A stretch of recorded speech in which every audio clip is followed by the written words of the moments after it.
Magandang umaga sa inyong lahat. Ito po ang presentasyon ng paksa ay hanggang pagpapakasal ni Doña Maria at Don Juan. Nagsimula ang kwento, pinahayag ni Leonora ang susunod na pangyayari. Nagtiis ako ng 7 taong paghihirap sa paghihintay kay Don Juan. Ang aming tahanan ay balong malalim na ubod ng dilim.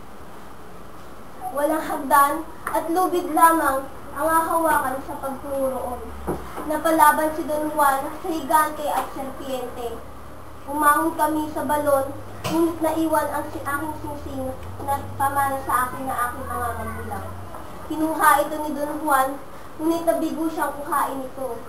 Dahil 10 di pa lamang mula sa balon, ay pinuto na magkapatid ang lubid. Umuwi kami sa Berbanya na bagman sa aking kalooban. Sorry ko daw ako yung maraming Don Juan. Sa sobrang pag-iingat sa amin ng aming ama, kung ano-ano na lang ang kanyang pinagagawa kapag may nadating ng manumayo. Pinagawa niya kay Don Juan na mapatag ang bundok, patubuin ang trigo, pabungahin, pahinugin, gapasin, at gawing galapong sa loob lamang ng isang gabi. Ginawa ko lahat ng pinag-utos ng hari. Pinagtaksilang ko ang sarili kong ama upang makasama lang si Don Juan.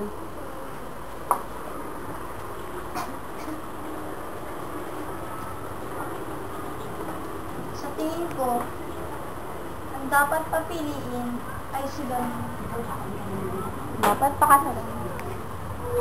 Sa tingin ko, ang dapat pakasalan ni Don Juan ay si Doña Maria. Bakit po, mahal na hari? Nagtiis din naman po ko gaya ni Doña Maria. Alam ko na, kung si Don Juan na lang kaya ang ating nakapili na po ako. Si Maria ang pakakasalan ko. Umalis na umiiyak si Leonora. Saan ka pupunta? Nandito ako. Handang pakasalan ka, kahit anong mangyari. Talaga, handa mo akong pakasalan? Oo, Leonora. Kung gayon, ay handa rin akong pakasal sa'yo.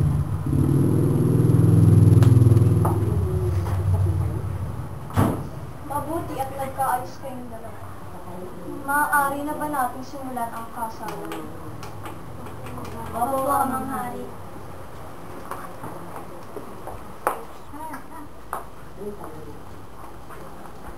Ikinasal na ng hari ang dalawa. Masaya sila habang kinakasal.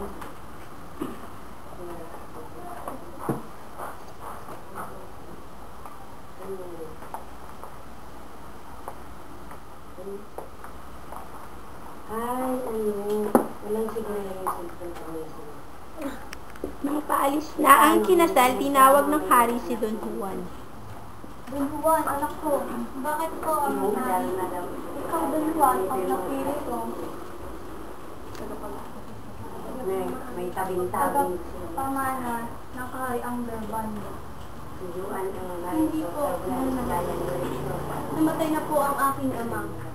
Kaya kami na po ni Don Juan ang magiging hari at reyna ng kahariang Reino de los Cristal.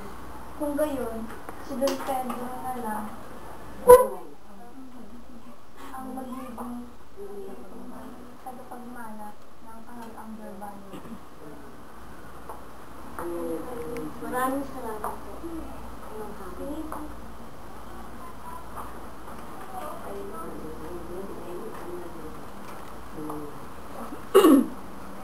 At nabuhay sila ng maayos, mapayapa sa kanilang kaharian.